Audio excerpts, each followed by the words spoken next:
আপনি, আমি, আমরা আমরা হিন্দু হিন্দু করে লাফালাফি করছি, কিন্তু আরএসএস এর বেশ কিছু মাথা তৎকালীন সময়ে বলে দিল আমরা হিন্দু না। বিশ্ব হিন্দু পরিষদের মাথা তারা বলে দিল আমরা হিন্দু না।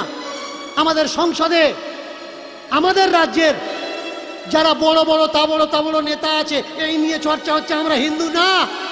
আমরা কারা? আমরা সনাতনী।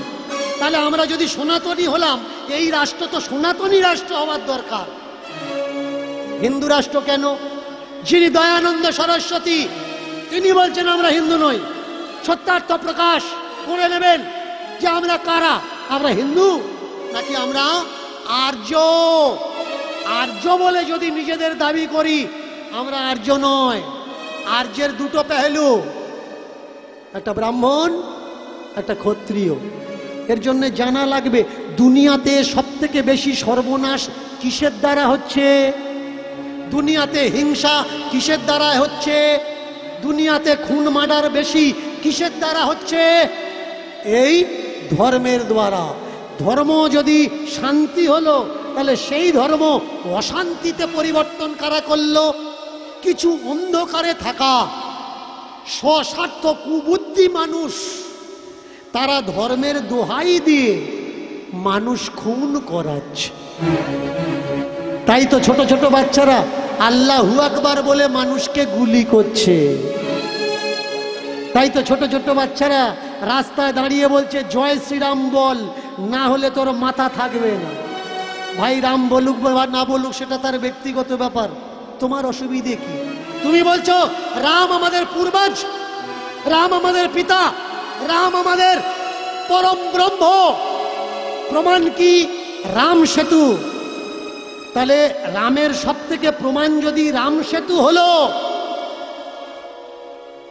সংসদের বেশ কিছু সংসদ, তাও বলে দিচ্ছি বিজেপির সংসদ, যারা বেশি করে রাম রাম করে পাগল হচ্ছে, এটা আমার মুখের কথা না, টাইম অফ নিউজ দেখে নেবেন। সেখানে ওরা সংসদে বলছে রাম মন্দিরের কোনো পাকা সবুত বা রাম সেতুর কোনো পাকা সবুত আমাদের কাছে নেই। তাহলে আমরা যারা রাম রাম করে লড়াই করছি কারা ভাই? আমাদের কোন রাম দরকার? রাজনীতির রাম দরকার নাকি সীতাপতি ভক্তির রাম দরকার? যে রাম শান্তি স্থাপনা করলো দেশে, সেই রাম দরকার না বর্তমান যে রামের নিয়ে মাথা ফাটাফাটি হচ্ছে এই রাম দরকার? আমরা তো ভাই হিংসার রাম ভালোবাসি না। রাম কবে থেকে পলিটিক্যাল রাম হয়ে গেল? এটা আগে বোঝা লাগবে। ভগবান কাদের? ভগবান সর্বজনীন, সর্বসাধারণ। যে ভগবান ভালোবাসে ভগবান তার, যে ভগবান ভালোবাসে না ভগবানও তার। যে চুরি করে সেও ভগবানকে প্রণাম করে যে ভগবান আমি যেন ধরা না পড়ি। আর যার ঘরে সোনাদানা আছে সেও ভগবানকে প্রণাম করে যে ভগবান আমার ঘরে যেন চুরি না হয়। আমরা কোন ভগবানকে চাই? আমরা সেই ভগবানকে চাই যে প্রেম, ভালোবাসা, ভক্তি, ভাবের ভিখারি, দয়ালের, কাঙালের। এসেছিল ঝাড় দেওয়ার জন্যে, জাতের জন্যে তাড়িয়ে দেওয়া হচ্ছে। এই জাত কোনো নিচু মানুষেরা তৈরি করেনি, নিচু কাস্টের মানুষেরা তৈরি করে। সেন বংশ, গুপ্ত বংশ পড়বেন ইতিহাস, মহাভারতের সময়কালে চলে যান। মহাভারতের সময়কালে কোনো লাস্ট নেম কিন্তু ছিল না। এই যে সর্দার, মন্ডল, হালদার, সরকার, এসবগুলো ছিল না। রামায়ণে এসব কোনো কাস্ট ব্যবস্থা ছিল না। তাহলে মহাভারতে লাস্ট নেম নেই, রামায়ণে লাস্ট নেম নেই। লাস্ট নেম আসলো কোত্থেকে? সেন বংশের সময়কাল থেকে। নামের পরে লেখা হলো কে কি, যাতে জানা যায়। আর এই জাতের জন্যে আসতে দেওয়া হলো না মন্দিরের কাছে, ফিরে গেল এক এক করে মানুষ। কিন্তু ঝাঁট দেবে কে, দ্বার রক্ষা করবে কে, ঘিরে থাকবে কে? কালে খাঁ নাম করে একজন মুসলমানের ছেলে, সবে বিয়ে করেছে, কাজকর্ম কিছু নেই, সংসারে চাল আনতে পারছে না, ডাল আনতে পারছে না, আটা ময়দা সুজি কিনতে পারছে না। এই খবর শুনে মন্দিরের কাছে দাঁড়িয়েছে। পণ্ডিতজি, আমাকে নেবেন? টাকা পয়সা দেওয়া লাগবে না, দুবেলা দুমুঠো আমার আর আমার স্ত্রীকে খেতে দিলেই হবে। পণ্ডিতজি বলছে, মন্দিরে যারা চাকরি করে তাদের তো টাকা পয়সা কিছু দেওয়া হয় না বাবা, মন্দিরে তো উল্টে আরো টাকা দেওয়া হয়। দেয় যারা আসে, মন্দির থেকে কাউকে টাকা দেওয়া যায় না। সময়টা চলছিল জোর যাদের মুলুক তাদের, ব্যাস চাকরিতে এন্টার করা হলো। কাকে? কালে খাঁকে। আর এই কালো খাঁ ঝাঁটা ধরে দাঁড়িয়ে থাকতো মন্দিরের বাইরের দরজায়। শক্ত মানা ছিল, তুমি মুসলমান, মন্দিরের ভিতরে যেন কোনোদিন আসবে না, ওই বাইরের দালান পর্যন্ত, এর ভিতরে তুমি ঢুকবে না। কিন্তু মনে কৌতূহল ছিল, ভিতরে কি এমন আছে যে আমি দেখতে পাবো না? ও দিয়ে কোনো মতলব নেই বাবা, দুটো চাল ডাল রুটি পাচ্ছি, এতেই যথেষ্ট। কোনো একদিন ঝোড়ো হাওয়া এলো, আর একটা পাতার টুকরো উড়ে গিয়ে মন্দিরে ঢুকেছে। সময়টা কোন সময়? পূজারী সবে মন্দির থেকে বেরিয়ে চলে গেছে। চিন্তা করছে পাতা যাতে ভিতরে না ঢোকে তার জন্য আমাকে রেখেছে। আর ওই পাতা যে মন্দিরের ভিতরে ঢুকেছে, পূজারী যদি এসে দেখে যে পাতা ঢুকেছে, তাহলে তো আমার চাকরিতে আর লাগবে না। তো এক কাজ করা যাক, কেউ যাতে না দেখে, গোপনে গোপনে আমি গিয়ে পাতাটা সরিয়ে দিই। ঝাড়ুটা রেখে পায়ে পায়ে পা টিপে টিপে পা টিপে টিপে পা টিপে টিপে ঠাকুর ঘরের দিকে ঢুকছি। দেখুন, যতদিন না আপনার ডাক আসবে দর্শন কিন্তু হবে না। এক পা দু পা, এক পা দু পা, এসে দাঁড়িয়েছে ঠাকুরের সামনে। পাতাটা পড়েছিল, হাতে করে তুলেছে। প্রথম তাকানো, তাকিয়েছে কোন দিকে? দেখতে মানা, ঠাকুরকে দেখতে মানা, মুসলমানের ছেলে, তবুও এক ঝলক দেখেছে পা দুটো, মদন মোহনের দুটি চরণ কমল। চিন্তা করছে, বাহ, খুব সুন্দর দেখতে ছোট্ট ছোট্ট পা, এখানে তো কেউ নেই। সেই পা যখন দেখেছি, তাহলে আরেকটু উপরের দিকে তাকাই। দুটো হাঁটু দেখেছে, জানুদেশ। ওরে বাপরে, এত সুন্দর পা, এত সুন্দর হাঁটু।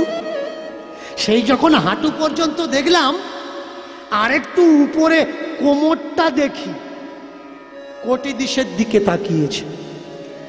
প্রথম দর্শনে পড়ল মদন মোহনের নূপুর, দ্বিতীয় দর্শনে কোটি বন্ধ, কোমর বন্ধ। এই কোমর পর্যন্ত যখন দেখেছি, আরেকটু উপরে দেখি, নাভি পর্যন্ত, গলার গজমতি হার। ওরে বাপরে, এত দামি দামি গহনা, এত দামি দামি গহনা। তাহলে না জানি নাভিতে যদি এই থাকে, বুকে কি আছে? এবার বুকের দিকে তাকিয়েছে। ওরে বাপরে, আমি ভাবছিলাম বোধহয় একটা মালা হবে, এ তো একটা মালা না, হাজারো মালায় ভূষিত, যে যেমন পেরেছে তেমন দান করেছে। একেবারে বুকটা যেন সোনা দিয়ে বাঁধানো, মোড়া, চাপা দেওয়া। এবার বুক পর্যন্ত যখন দেখেছে, মুখ দেখার পিপাসা কি আর বাকি থাকে? হিন্দুদের আল্লাহ, তুমি যেন আমাকে গুনাহ দেও না, তবা তবা, একবার একটু মুখটা দেখব, কেউ জানবে না, এক ঝলক মুখ দেখব, দেখে আমি চলে যাব, ব্যাস। যেমনি তাকিয়েছে মুখের দিকে, আর আমি প্রথমেই কিন্তু বলে দিয়েছি, তুমি ভগবানকে দেখছো বা না দেখছো ওতে কোনো যায় আসে না। ভগবান যদি তোমাকে দেখে ফেলে, সেই দিন তোমার জীবনের সব কিছু পরিবর্তন হয়ে যাবে। যেমনি মদন মোহনের চোখে চোখ রেখেছে, এক ঝলকে মদন মোহনও কালেখার চোখে চোখ দিয়ে দিয়েছে।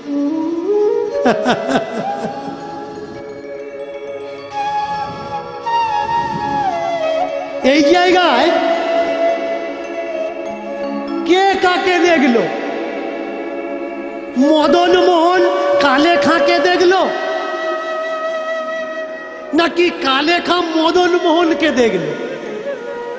যেমন বিদ্যুতে হাত দিলে শরীরে বৈদ্যুতিক প্রবাহতে তার সবকিছু রুদ্ধ হয়ে যায়, থেমে যায়, তেমনি নয়ন বাণের বৈদ্যুতিক ক্ষমতাতে সবকিছু তার রোধ হয়ে গেল।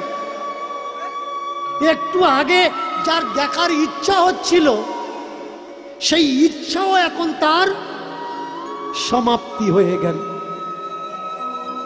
এখন নয়ন সরাবে কিভাবে সেই চিন্তায় পড়েছে। কারণ এই নয়ন যে এখন আমার নয়ন আর নেই, এই নয়ন হয়ে গেছে আমার মদন মোহনের নয়ন। কালেখাও হাসছে, মদন মোহনও হাসছে। কালেকা ভাবছে, এতদিন আছি, আগে কেন পাতা উড়ে ঢোকেনি? যদি আগে ঢুকতো, তাই এমন কমল নয়ন, কমল বদন, পদ্ম লোচন দেখতে কি আমার বাকি থাকতো? এখন বিপদ এই জায়গায় যে নয়ন আর টানানো যাচ্ছে না। নয়নটা টানবে কি করে? সরিয়ে নিতে চায়, কিন্তু মনটা তার চাচ্ছে না। নয়নে নয়নে বান বরিশনে, তাহাতে জনমে পি, বচনে বচনে প্রেম আলাপনে, তাহাতে জনমে রি, হৃদয়ে হৃদয়ে প্রেম আলিঙ্গনে, তাহাতে জনমে তি। এ তিনও একত্রিতে তাহাতে হয় পি রি তি। আমার বধুয়া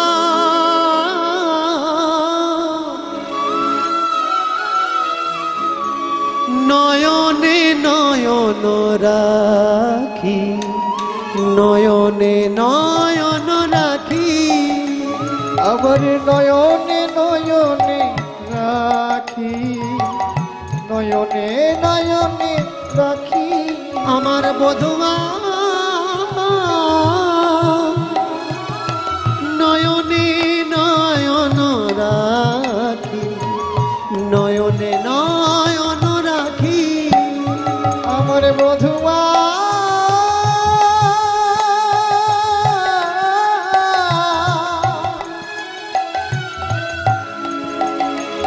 আমার বধুয়া,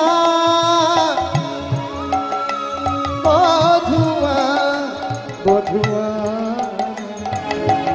নয়নে নয়নে রাখি, নয়নে নয়ন রাখি। যেই নয়নে নয়ন রেখে মরল রাধা রানী, আর যেই নয়নে নয়ন রেখে মরল রাধা রানী, রানী। যেই নয়নে নয়ন রেখে মরল রাধা রাধা রানী। যেই নয়নে নয়ন রেখে মজল রাধা রানী, যেই নয়নে নয়ন রেখে মরল মীরা রানী। আর যেই নয়নে নয়ন রেখে পড়ল মীরা রানী, সেই নয়নে কালেখা আজ নয়ন রেখে দিল। সেই নয়নে কালে খায় কাজে নয়ন রেখে দিল। ফেরায়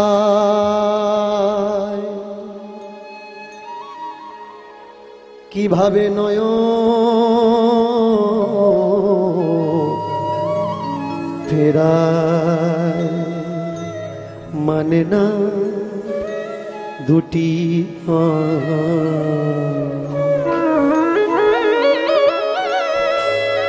প্রেমের দুনিয়া, প্রেমের জগৎ। প্রেম দুটো অক্ষর, একটা শব্দ, একটা মাত্রা। যে কোনো জায়গায়, যে কোনো পরিস্থিতিতে, যে কোনো দশায়, যে কোনো কিছুর সঙ্গে হয়ে যেতে পারে। কালেখার হয়ে গেল মদন মোহনের সঙ্গে। ঠাকুরজির প্রতি প্রেম, চোখ ফেরাতে পারছে না, এদিক ওদিক নয়ন সরাতে পারছে না, কি করবে ভেবে পাচ্ছে না।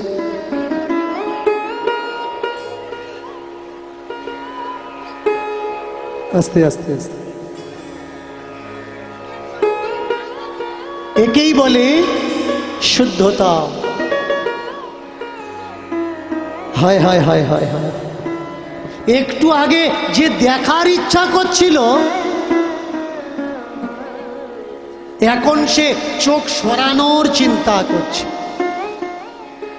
কোনো কিছু প্রকারে যেন তেন ভাবে মন্দির থেকে বেরিয়ে এসে ঝাঁটাটা হাতে করে ধরেছে, আর শুধু ভাবছে যে হে ভূত, হে মূর্তি, হে মূর্তিমান, আবার কখনো যেন এইভাবে যখন বিরাম হবে, যখন কেউ থাকবে না, তখন যেন কোনো না কোনো পাতা, কোনো না কোনো খড়কুটি উড়ে মন্দিরের ভিতরে ঢোকে। বাহ! একদিন, দুদিন, 3 দিন যায়, তার সঙ্গে যে ঠাকুরের আদান প্রদান হয়েছে এটা সে ছাড়া আর কেউ জানে না, কেউ বোঝে না। কিন্তু যে একবার তার রূপ দর্শন করেছে, সেই সুন্দরের সুন্দরতা এ তো মন ভোলানো যায় না। দাঁড়িয়ে থাকে ঠিক কথা, কিন্তু চিন্তার অবকাশে তার একটাই চিন্তা, আবার যদি ভিতরে যেতে পারতাম, আবার যদি কোনোদিন ভিতরে ঢুকতে পারতাম। একটাই আশা, একটাই প্রার্থনা। এইবার যদি বিচার করা যায়, বিচার করে একটু ভেবে দেখুন আর নিজেকে প্রশ্ন করো, যে আমাদের জাতের নয়, ভিন জাতের, যে আমাদের কাস্টের নয়, ভিন কাস্টের, ভিন কাস্টের, সে না করলো কোনো গুরু সঙ্গ, না করলো কোনো সৎসঙ্গ, না তার তপস্যা, না তার ভজন, না তার আরাধনা, কি এমন কৃপা তার হলো? না কোনো গুরু আশ্রয়, না কোনো দীক্ষা, তাহলে কি এমন হলো তার যে স্বয়ং ঠাকুরজি তাকে ঘরের মধ্যে ডেকে নিলেন? একটাই কারণ,